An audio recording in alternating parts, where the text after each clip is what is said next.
Hello, Facebook Live. It's Kristin Brindley here, publisher of Nova Real Producers. I get the privilege and honor of introducing and interviewing Karen Cooper. And Karen runs and owns the Platinum Group and has sold over 700 homes herself. And over the last 3 years, today is their 3-year anniversary of their team. And she has 23 people on your team? 23 women. 23 women on her team in just 3 years. So that's some things that we're going to talk about. Thank you so much, Karen. Thanks, Kristin. I always love when we get to spend time together. Me too. And she's an upcoming cover, so watch out for Real Producers. So Damon was on the September issue, and she is coming up for Nova Real Producers here really soon. So watch out for Karen and Vicky's cover. So tell us, you could do anything, Karen. You're a talented person. Like, why real estate? Tell us a little bit of your story. Yeah, so I actually came into real estate by accident.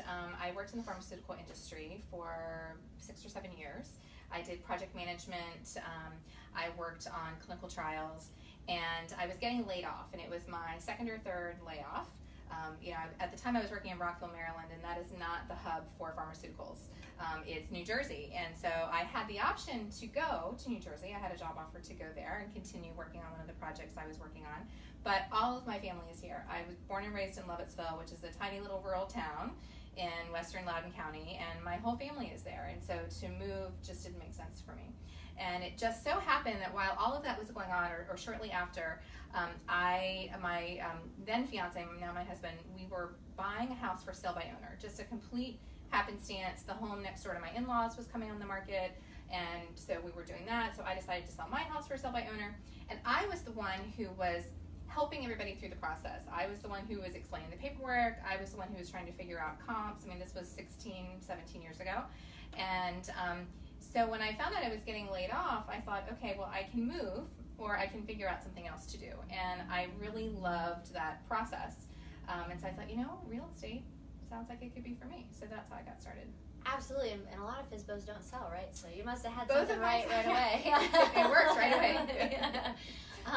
So, 23 people, so 23 women. Mm-hmm. Can you tell us a little bit about, like, hiring and retaining talent? Like, what did that look like for you in that time frame? Like, how did you and Vicky end up working together? Yeah. And, tell us. So it's been an evolution. So I started in the industry 16 years ago. I started off working on a rainmaker team. I worked for Sherry Wilson at Remax, and at the time, we were the top team in Virginia.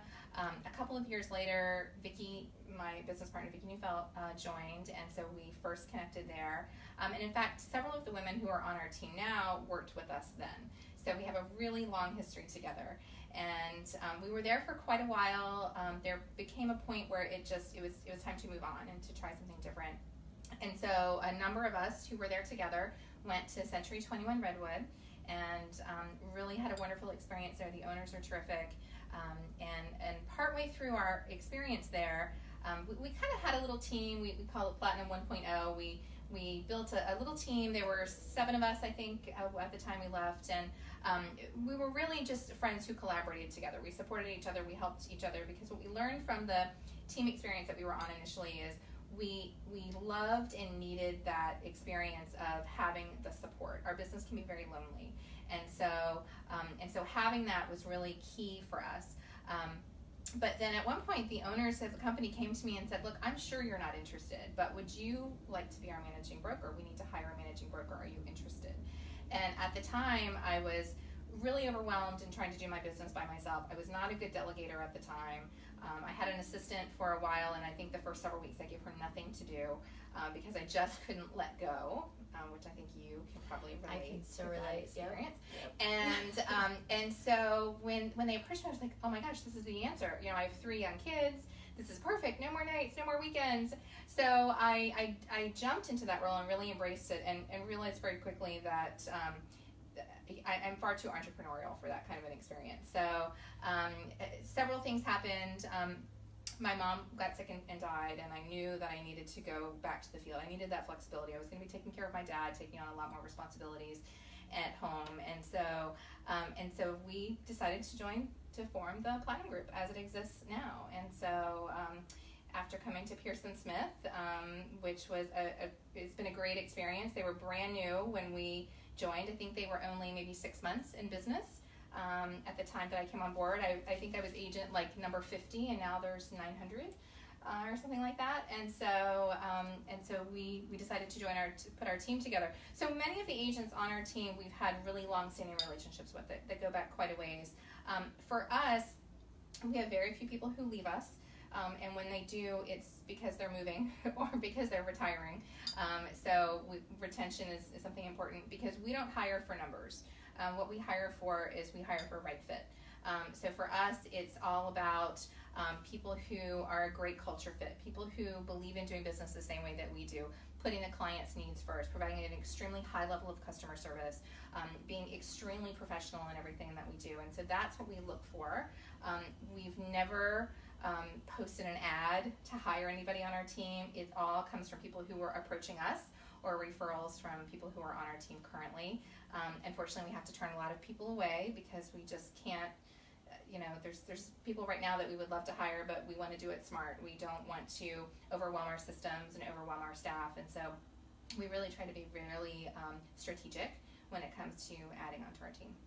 That's fantastic. Yeah. So for retention purposes, like, are there any practices that you would recommend to others for retaining people? Because you have a pretty good record of retention. So any tips you'd give for retaining talent? Yeah, so for us, I think we consider our team very much a hybrid. So on our team, agents do business in their own name. The splits on our team can go very high. So one of the things that we very consciously established when we were putting together our team is we wanted our team to be a place where agents could come, no matter where they were in their experience level, and they could grow. I knew from my experience that it was fantastic to be on a Rainmaker team when I started, but 5-6 years in, when people were contacting me directly and I was starting to really build my own business, it didn't make sense for me personally to stay in that model. So we developed a model where agents can come and grow. We have agents on our team. Our agents average 7 years of experience. So these are not brand new agents. These are people who have been in business for a long time, who've been very successful for a lengthy period of time. We have agents with 10, 12, 15 years of experience on our team. And I think it's because we really work hard to make sure that this is a place that they can come and they can grow, not that they're going to graduate from. As Well, let's see here. What has been your biggest challenge as a realtor so far? I think the biggest challenge is, as a woman, as a mom, I have 3 sons. It is extremely challenging to balance real life and real estate. And real estate really, I like to say it's a lifestyle. It's not a job. There is no 9 to 5. There are no set days off. And you have to stay in it, connected and committed consistently if you want to have a business for the long haul. And so I think that's probably the biggest challenge, and a challenge that I hear from a lot of women. Absolutely. That's a piece that I feel like moms in this industry especially, it's like an issue for a lot of people. Yep. Yeah. Time management, we say it quite a bit. Yes, we do. What's been the most rewarding part of your business?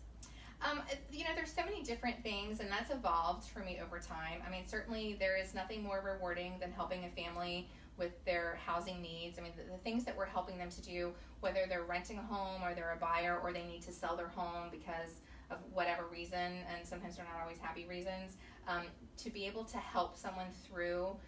Most people buy and sell a house maybe 4 or 5 times in their lifetime. And so it's not something that you do very often. It's your largest financial instrument that you're working with. And so being able to help and guide people through that process, being so intimate in their lives and their homes is a big deal. And so I certainly don't take that for granted. And then over time, things have kind of evolved for me. And with my group, Empowering Women in Real Estate, I mean, one of the things that is so important to me is making sure that women feel supported in this business, and that they understand that they can do it too, and that it's very possible for them. There are no limits. I mean, there's very few jobs that you can have where there's no ceiling, and it's really what you want to create for yourself. How does real estate fit into like your dreams and goals for you personally? I think real estate has become the vehicle for me. for fulfilling my dreams and my goals. And again, that's changed over time. In the beginning, it was just being able to have a livelihood and to support my family. And now it's a little bit different. It's more about being able to help other people. Because of my success in my business, I'm able to do a lot of sponsorships and supporting programs that do food for kids that are at risk in our community on the weekends. Our area in Loudoun County is very affluent, and we've often been named like the richest county in the nation, and all of these things. But what people don't realize is there's actually a very high number of families in our community that do have a lot of instability as far as their finances or as far as being able to put food on the table. And so you would be surprised at our schools how many students are receiving free lunches, or how many students the only food that they get is what they receive at school. And so I'm very passionate about being able to help and being able to provide for that. And so again, this business enables me to do that without blinking. That's fantastic. I've done a couple stories for making a difference with like Jeremy Lichtenstein in DC for Kind, and it's the same kind of program, and I love that. It's fantastic that you guys do that. Define success. I think success, it depends on where you are in your life. So for me right now, success means being able to make my own decisions. I come to the office when I want to come to the office. I work with the clients I want to work with. I go on appointments when I choose to set them. So having that freedom is really what success means to me right now. What habits do you think have led to your situation and your success to date? And what habits would you contribute mostly to that? I think it's consistency, and anyone who knows me knows that is the thing that I preach more than anything. So you have to be, one mistake that I see agents make in our business all the time is they'll try something. I mean, we're constantly inundated with new marketing tools and strategies, and you and I were talking about this beforehand. It's an ever-changing world that we're in right now with technology, and so the problem I think that a lot of agents have is that they'll try something maybe once or maybe twice, and they don't see immediate results, or they don't see the results that they're expecting, and then they quit. And that's the biggest mistake that you can make, because in our business in particular, there's virtually nothing that you can do that's going to give you that immediate result. So you have to be consistent, whatever it is that you choose, whether it's postcard farming campaigns, whether it's social media campaigns, whether it's doing open houses every weekend, whatever it is, you have to be consistent, and I know that that's the thing that's helped me more than anything. That's fantastic advice and a great habit. Yeah. What sets you apart, makes you different, and what do you feel that other real producers really should do? So for me personally, what sets me apart from my clients, I think, is my years of experience. I've been in business for more than 16 years. I'm highly specialized in the market that I serve, which is primarily Western Loudoun County, very rural. I've helped well over 700 families, so bringing that experience to the table certainly sets me apart. I spent 3.5 years as a managing broker. I managed 125 agents in 2 offices, and so that was a huge learning experience for me. So not only was I've certainly experienced all of my own struggles and problems and contractual issues in business, but I've also done it on a massive scale for many other agents as well. And so that is a huge benefit I think that I bring to the table personally. Things that people can implement in their own businesses, I think, again, it's a spirit of giving, it's a spirit of generosity. Everything that I approach in my business is always, how can I help and what can I do more of? Because I know that what you put out in slices is going to come back in loaves, right? And I love that. What you put out in slices is going to come back in loaves. For sure. So I think when you can approach your business from a place of generosity, it changes everything. Love it. So I'm going to just do 2 more questions here, and if there's any other questions out there, please do let us know. What is the greatest lesson you've learned, and then what would you like to be remembered for, Karen? So the greatest lesson, again, it goes back to the consistency. I mean, that's the thing that I've learned over and over again is whatever it is, you just have to go all in, and you have to be consistent with it. And then what do I want to be remembered for? I'd like to be remembered for someone who genuinely wanted to help and make a difference in the lives of women in our industry. I mean, I think that's probably the biggest thing for me right now at this point in my career. Fantastic. Thank you so much. You're Thank you welcome. for sharing with us. Sure, my pleasure.